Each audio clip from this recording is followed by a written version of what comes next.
everyone. Hello. Welcome to Kernels. I'm Angie Manfredi, the Youth Services Consultant for the State Library of Iowa. Our guest today is Phyllis Peter. She's the Youth Services Librarian for the Newton Public Library here in Iowa. Kernels is an ongoing series of short videos from the State Library of Iowa.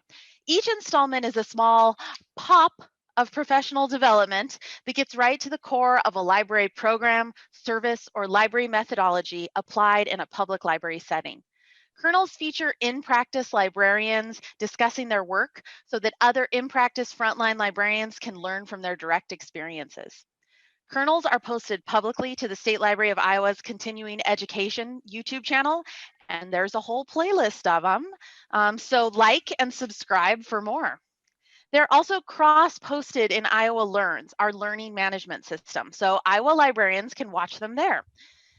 For fellow Iowa librarians, you can earn half an hour of continuing ed credit for watching each kernel and completing a short learning summary.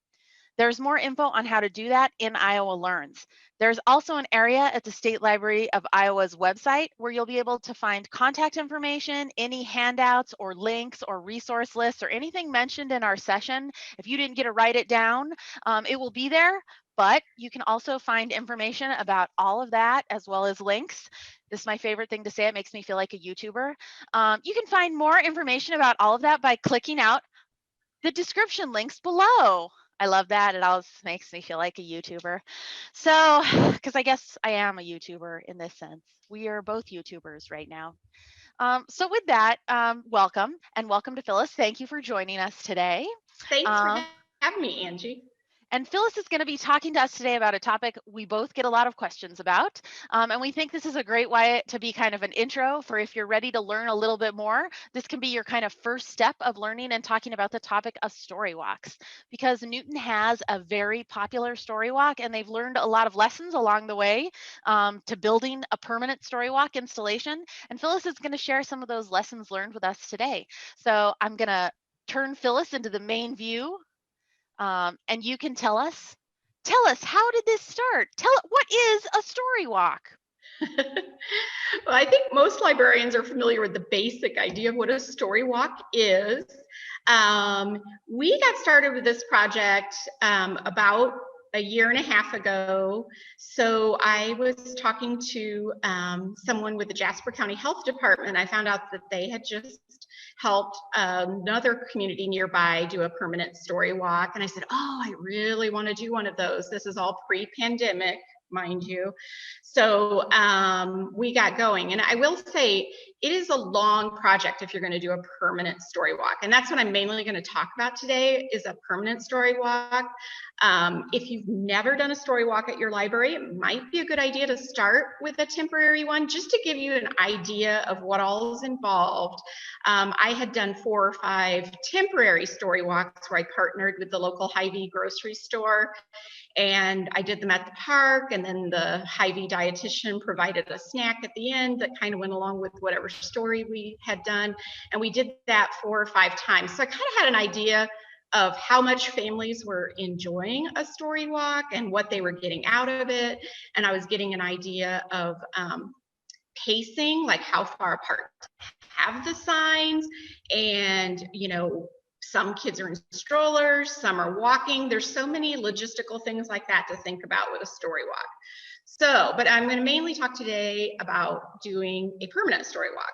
So for the permanent story walk, we got going and I got hooked up early on with the Newton Wellness Coalition, which I have to admit, I didn't really know we had such a thing in our town. But apparently there was a committee of people that talk about wellness and try to emphasize wellness in the community. And so I found out that this committee was already formed and already in existence. So maybe you have one in your community too. And they were the perfect first partner for me because, they were super enthusiastic about the idea. And we had our initial meeting and we're like, yes, this is what we want to do. And I said, we're looking at a project that's going to cost several $1,000s. And the Newton Wellness Coalition person was like, we have some money and I can help with fundraising. So that was a great partnership. So the key to success early on is figuring out those partnerships. So then I met with the Parks Department to pitch the idea to them. I can't overemphasize enough how important communicating what exactly your vision of the story walk is, because like they came back a couple weeks later and they had mapped out a story walk with, like, I was handed a map and it was like signs that were only about 15 feet apart. And it was like, no, this is not what we're talking about. So you got to be really clear about what your vision is for a story walk, and where you envision this happening, and that this is a permanent project. And so anyways, there was a little bit of back and forth with the Parks Department as we were trying to figure out where we were going to do this. And I was imagining something a little bit bigger than perhaps they were imagining at the beginning. So that's my other thing. So I got those two partners on board right away. And then the Wellness Coalition was awesome because they found a major business sponsorship for us. So we had Kinetic Edge Physical Therapy pledged $4,500 to the project right from the get-go. And so then I was like, okay, we can make this happen with really good quality permanent signs. So, and I kept, pitching the vision of like, this is going to be a permanent story walk that 20 years from now will still be there. So that was the other thing that was really good, was to get that major business sponsorship early on, so you have enough money. Now, if I hadn't gotten that large business donation, I had envisioned maybe going to Kiwanis, JC's, all the different little community partnership type organizations and asking them for smaller donations. So I was kind of glad. I mean, that made my job a little easier because we had a large donation from the get-go, and between Friends of the Library, the Newton Wellness Coalition, and Kinetic Edge, we were just about covered for the price of the signs. So, but if you need to do funding, and if you have to do that, that's going to take a lot of time. So just be in mind that if you're thinking about a story walk for next summer, you've really got to get going because it's already October. So, because it does take quite a while. So once we got all of that in place, I started really researching where we were going to purchase the signs. So we looked at first, and like, well, can we have somebody local build them? Can the local sign company do them? The local sign company, I had, it was kind of hard to explain what we wanted, even though I was showing them pictures and sending them links, and their price came back fairly high. And then, someone suggested, well, could the local welding class at DMAC do it? So I talked to the instructor there, and he said he couldn't beat the price of what I was finding, which was this national company, Barking Dog Exhibits. And they kind of have a subdivision called StoryWalk Solutions. And so they've done them all around the country. So they deal with story walks on a regular basis. So in the end, because we had enough financial backing, that was what I decided to do. I mean, so it might be totally different for you. You might find that you do have a local sign company that will do a great job. Just make sure you're really giving them concrete ideas of what you want, because in my research for this, I looked at story walks all around the country, just like digging on the internet, searching for images, etc. I found one in another state that like the signs looked like they were 10 feet high off the ground. And I was just like, okay, how's that going to work? How are the children going to see those signs? And this library had a thing about how excited they were about their story walk. And I'm thinking, so do you have to lift your child up at each sign so they can see it? So you need to be, if you do go with somebody more local that hasn't done a story walk before, I really encourage you to look at that. And the other thing I ran into was every time I talked to someone locally doing the signs was the whole thing of the weatherproofing, because you've got to remember your story walk is out there in things like a derecho, which luckily my story walk survived just fine. And we had a little bit of moisture between some of the pages, but overall it looked really good. So, they just all of that. That was why we ended up deciding to go with the StoryWalk Solutions from Barking Dog Exhibits. And we ended up I decided on 22 signs. So maybe all of you already know this. I was a children's librarian for quite a while before I figured out that the standard picture book size is 32 pages. Did you know every picture book is 32 pages? So I figured that out a few years ago. And then when so it's always 32 pages. So I did 22 because with double spreads, you're often going to have a double spread when you put it in the signposts. And, so you've got, I wanted to have a welcome sign at the beginning, kind of explaining what a story walk is, and then with a map, even though it's really clear what the path is and I've numbered all the signs, it's still good, I think, to have a little map at the beginning, and it just says this story walk is just under 1 mile long. So it tells people, so they kind of know what to expect at the beginning. And then at the end, I leave a place to put, the last sign is usually just, thanks for visiting the story walk, and here's some more great things that you can do at the Newton Public Library, or I'll put in a flyer for a special event that we have, that if it's, a month or more out, because I've been trying to change out the story walk once a month. So anyways, when you're ordering the signs, you want to be thinking about how many. So I ended up going with 22, and I did ask some other librarians that had story walks, how many do you think? And I know there's some that do as few as 18 or 20. I'm on my 4th story now that I've put in our permanent story walk, and I've been happy with the 22. I think if I had more than 22, I'd be like, because sometimes you need to put the double spread in one picture thing because it makes sense for the story. So it just depends on the story and its layout, but 22 seems to have worked fairly well for me so far. I've been happy with that number. So, but just so you know, some libraries are doing less than 22. They're doing like 18 or 20. I think I only found 1 or 2 libraries that had more than 22. So the other thing you need to think about is where you're going to have this at. So there needs to be easy parking for people. So we ended up going with a park that had a nice big parking lot. So the first sign is right next to a place where there's a restroom that I think the restrooms are closed in the winter. It is a park, but during warm winter months, people would be able to use that restroom if they needed to. And the first sign starts right there, and it's all on sidewalk. So, and I think that's really important because, you have people that might be in wheelchairs or children that are in strollers the entire time. So you need to think about the handicap accessible aspect of it.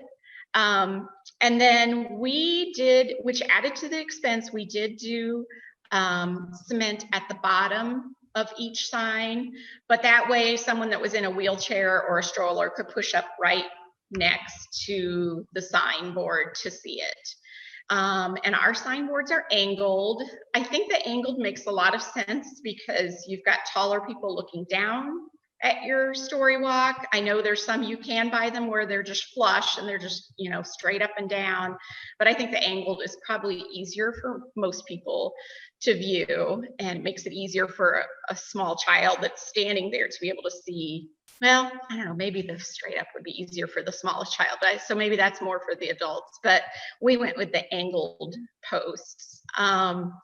And so, yeah, make sure that did add expense, but you want to be thinking about those handicap accessible issues, because I've had a few parents that I've already gotten a couple comments of feedback about how nice it was to be able to push children in a stroller. Now, if you were doing a nature trail or something like that, that would be a different, that would, you might not be able to do it on cement, but if you're doing it, like at one of your local parks, I would really recommend thinking about sidewalks.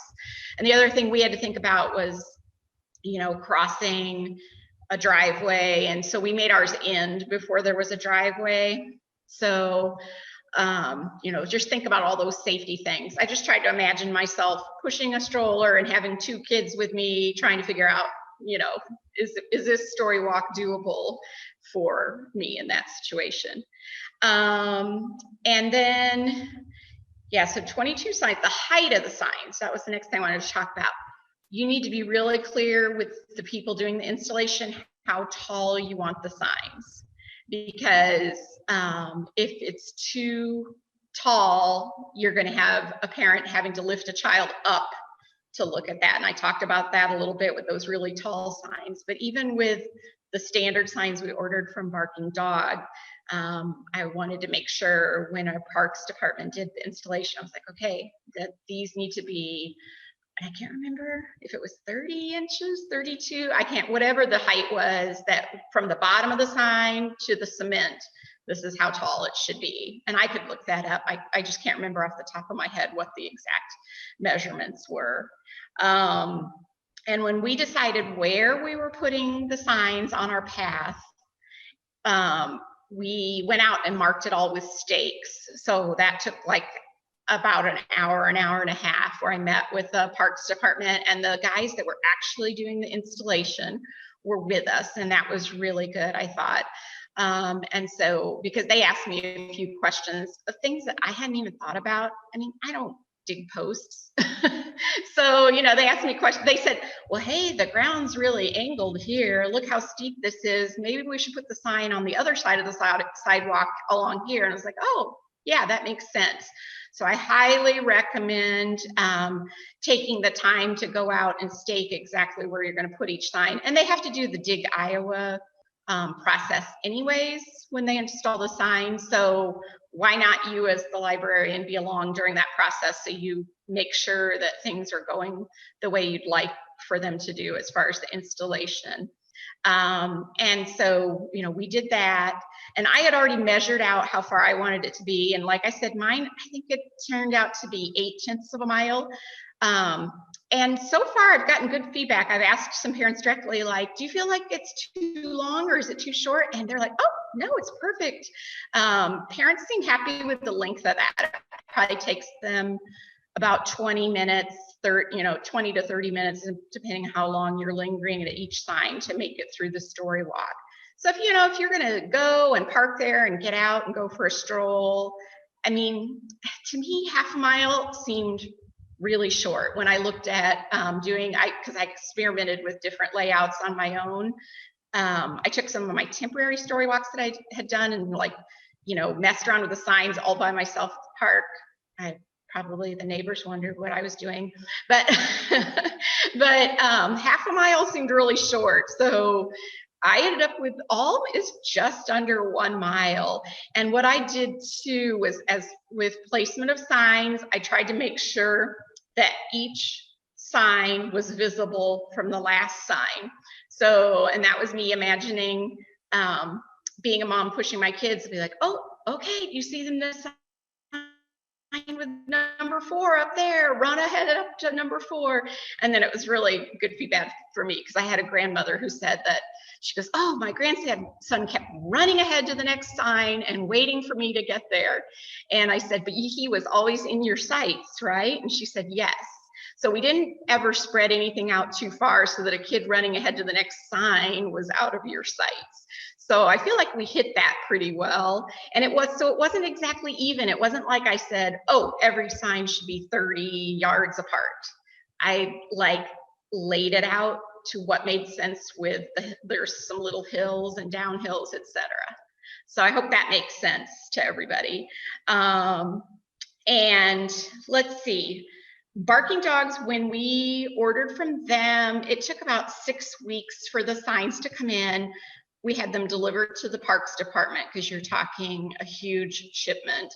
So we had them delivered there, and they arrived in February. So by the end of March, beginning of April, when it was starting to get warm, was when they were actually to go out. We actually went out and staked things out, and then they dug and installed the signs. So everything was ready to go in May. So that gives you an idea too of the length of time, like delivery, and and it's faster if you do the standard color. You can special order colors, but that pushes your timeline back too if you decide to do that. And so, like I said, it was barking dog exhibits that we ended up going with. And then we'll talk about just the copyright issue, and the logistics of putting the books out there. So some of you may already be familiar with this, but as far as the Storywalk goes, everything I've read, and I've done a lot of research, as long as you purchase 3 copies of the book, you should have 1 for your library, which some books I do already have a copy of the book in the library, so then I just buy 2. But if I don't have that book already in the library, I buy 1 that's going to be a circulating copy, and then you buy 2 that you're going to cut apart and make into the Storywalk. And I've seen on Storytime Underground, sometimes librarians are saying, well, do you have to buy a paperback because you're cutting it apart? It's not that hard to cut apart a hardcover book. Once you get, you get that binding loose, and then it just all comes apart fairly easily. I actually have a person on staff that's doing that now for me. She's my book cutter upper person.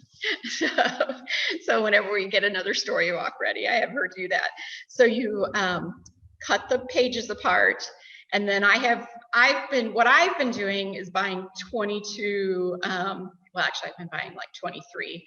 So in case I mess something up, I've been buying the 22 poster boards, and I cut them to the size. So it's like an 18 by 24 is the actual signboard. And so I just make it a tiny bit less than that. So like 17.5 by 23.5 for the poster board. And then I'm just gluing the pages on there and then laminating the entire thing once the pages are glued onto the poster board. So that's been working pretty well. With the derecho, we got a little bit of moisture, and then there was another time when we got quite a bit of rain where I had a little bit of moisture, because you're putting the book in between 2 acrylic sheets when you slide it into the frame. And so I've had a little bit of moisture. I think it pools at the bottom and then goes up. So the bottom of the pages is where I've seen just a little bit of moisture trapped a couple times, like in July. We kind of had a dry summer, but it's nothing that made it where I couldn't read the book or anything. I mean, it's been just a little bit of moisture at the bottom or in the corners, but nothing bad. It does take a lot of time to change out the books. I go out there, and because I need these child height, it's like sitting on the ground, getting up under there with the hex key. So you've got to budget a lot of time when you change out a Storywalk, besides just getting the pages ready. It's taking me about 4 hours to change 22 signs out. So I've been trying to do it where it's kind of a physically demanding job. So I'll do like a couple hours, and then I take a break, and then I come back and do the last couple hours. So yeah, so it takes quite a bit of time, and you need to try to find good weather with it. A lot of people ask, well, what day do you change, when do you change the Storywalks out? I've been telling people I don't have a certain date, because I don't want to be locked into the first of the month I'm going to put a new Storywalk in, because what if I'm on vacation? What if I'm sick? What if the weather is horrible that day? So I would encourage you to think about maybe not locking yourself into a certain date that you're going to have the Storywalk out there. So I've just been telling everyone, approximately once a month, and then I'll announce it on the library's Facebook page whenever we put a new one in.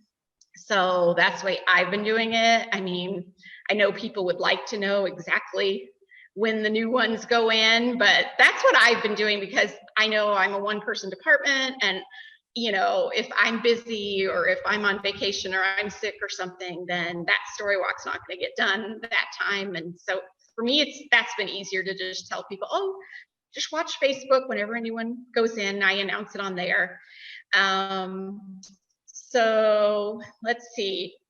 I hope I answered everything about copyright of the book. And I will say, Well, I'll say about copyright too that we'll include the link on the State Library of Iowa's page about the frequently asked copyright questions about StoryWalk. So we'll include a link to Yeah, that. And mainly the main thing I think people just need to keep in mind is you don't modify the pages. So right. you You don't make them cannot smaller. Yeah. photocopy. Nope, you can't. You can't do anything where you're changing it. So you're basically buying extra copies of that book and you're cutting it up, but you're not modifying the pages. You're not, yeah. So, and I haven't really worried about size of the books at all yet. I haven't run into any book that I've wanted to do that's like super small or super large. So, but I don't think that's a huge issue for most books. We did just update our selection policy at the library, and we added just a sentence in there about the story walk was covered by the library's selection policy. So I think that was probably a good idea.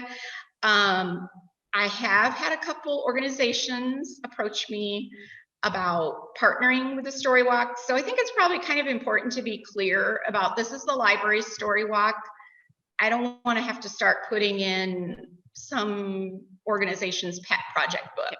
I mean, I think it's important to think about that a little bit. I'm more than willing to partner, but I don't want to feel beholden to have to do every year in the month of, I don't know, I'm trying to think of some awareness thing. I have to do a book that has to tie in with their pet project of awareness, and I don't want it to become a social, necessarily like trying to lift up some organization's purpose. That's not really what I see the story walk as. So, but I could see how librarians could kind of get sucked into that with it being a community project. Does that make sense? It does, but I think too, like what you were saying about putting it in your collection development policy is a great idea, because just like you wouldn't accept any book a random person came and was like, here, take this book at the library, you would never do that. You would be like, well, we have a collection development policy that guides what we accept and why we accept it. So I think adding that to collection development policy gives you leeway to, if you do want to partner with somebody, you can,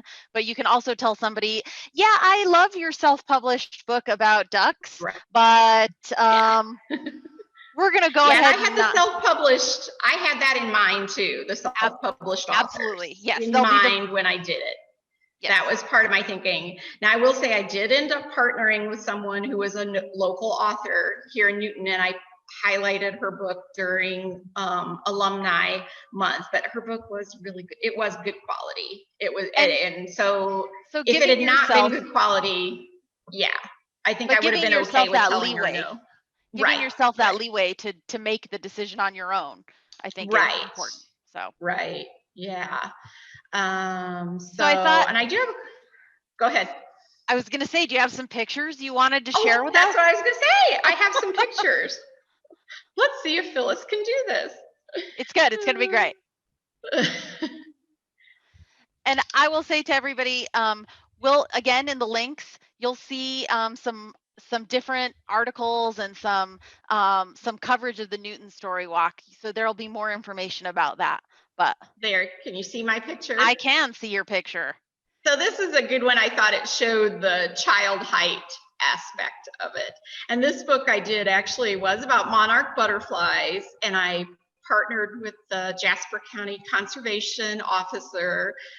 We launched this one at the Story Walk with a video, since with the pandemic, normally she and I might have partnered for a program at the library, but this one,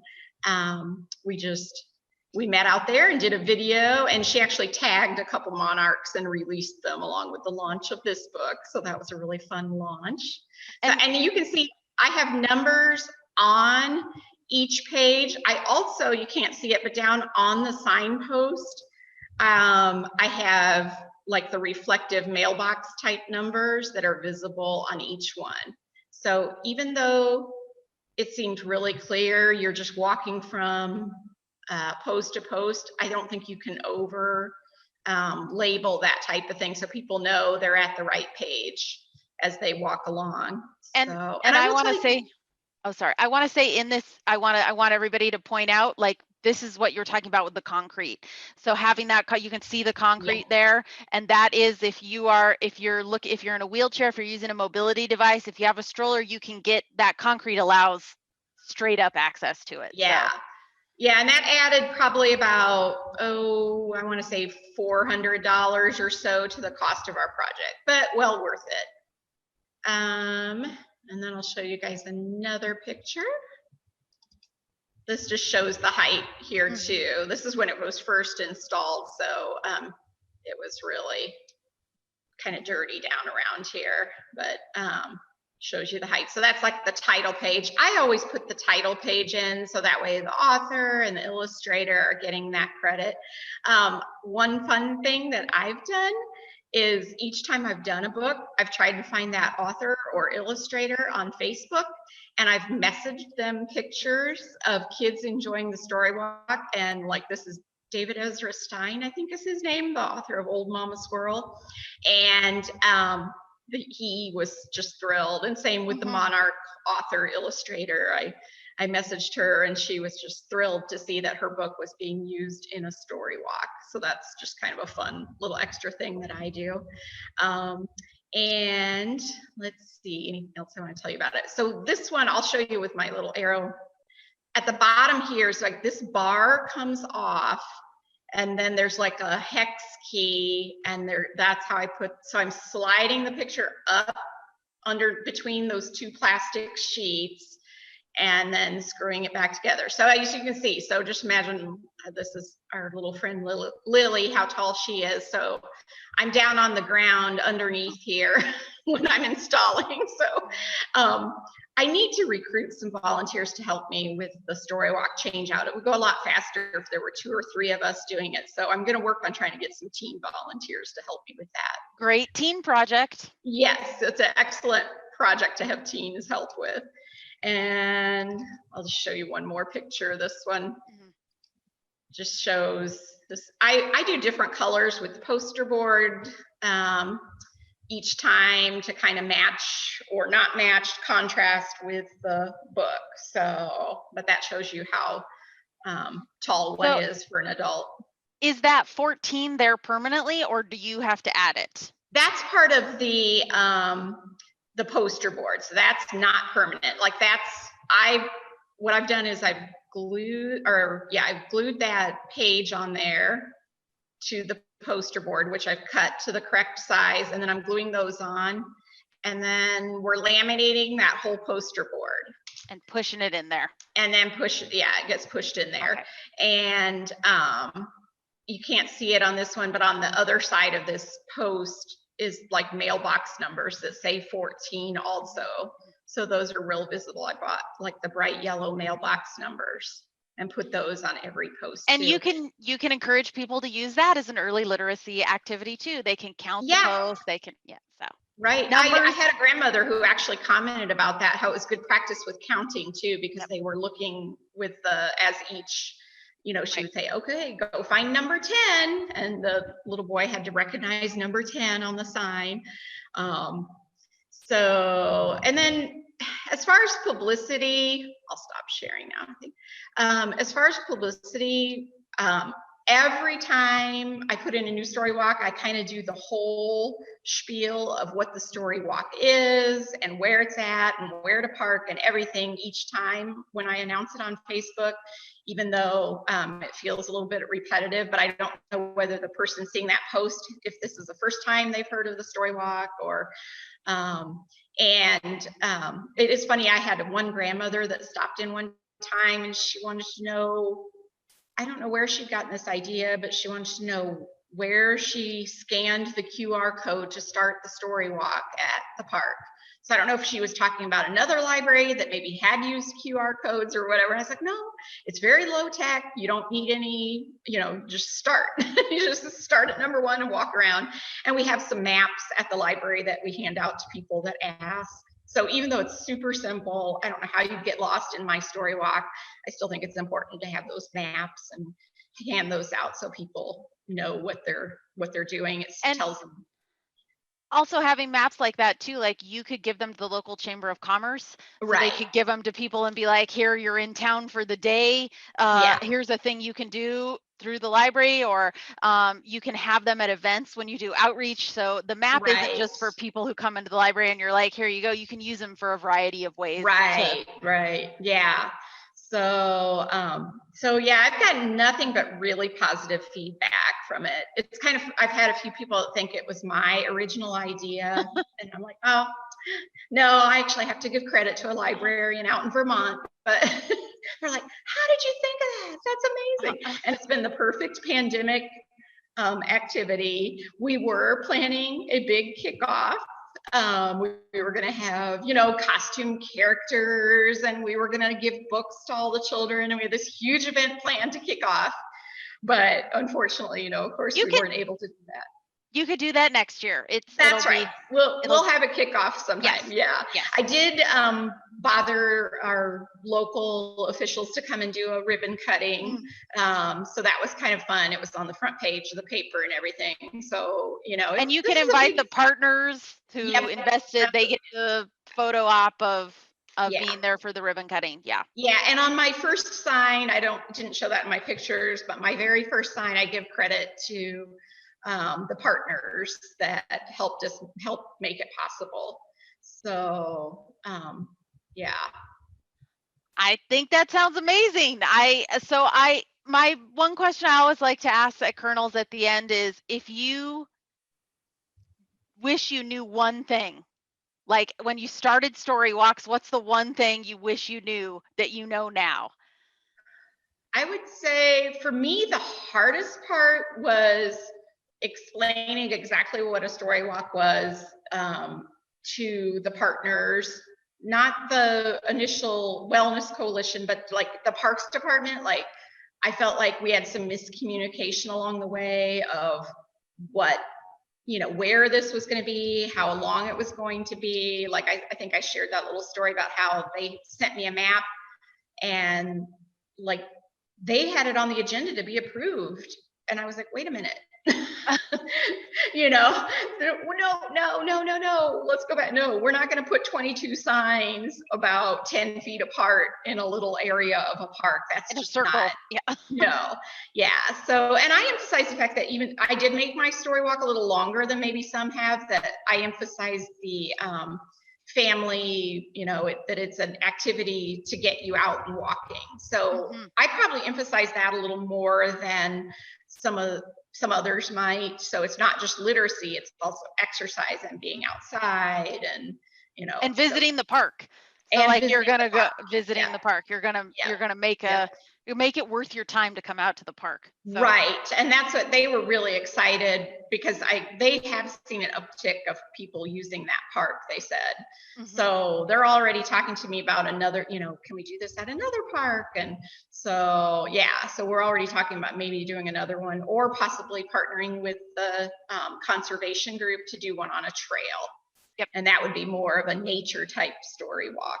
So, and I don't know if we really talked about budget a whole lot. I think what you said was really great about you should look for partners. And I would say one thing, and I'm sure you'll echo this, you get what you pay for. Right. So you paid a lot of money, and you paid for the concrete, but like I think people could see from those pictures, what you got is something that's going to be there in 20 years. Yeah.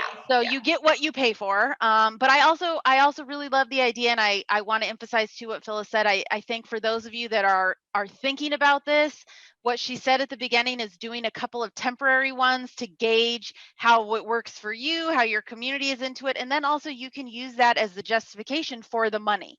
So if you've never done one before and you tell them I want $10,000, people are going to be like, I don't even know what? I'm not know.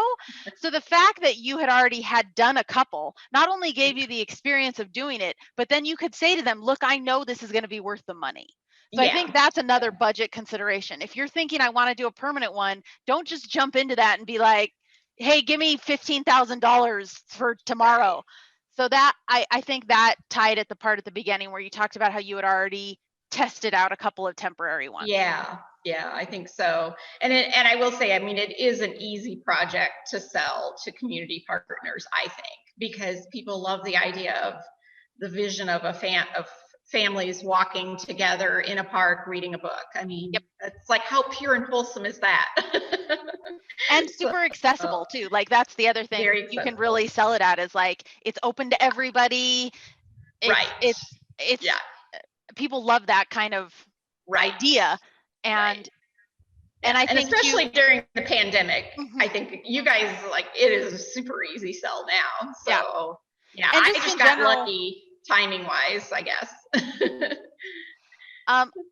So I think that's amazing. And I hope that kind of gave those of you watching, I hope it gave you some kind of starter ideas.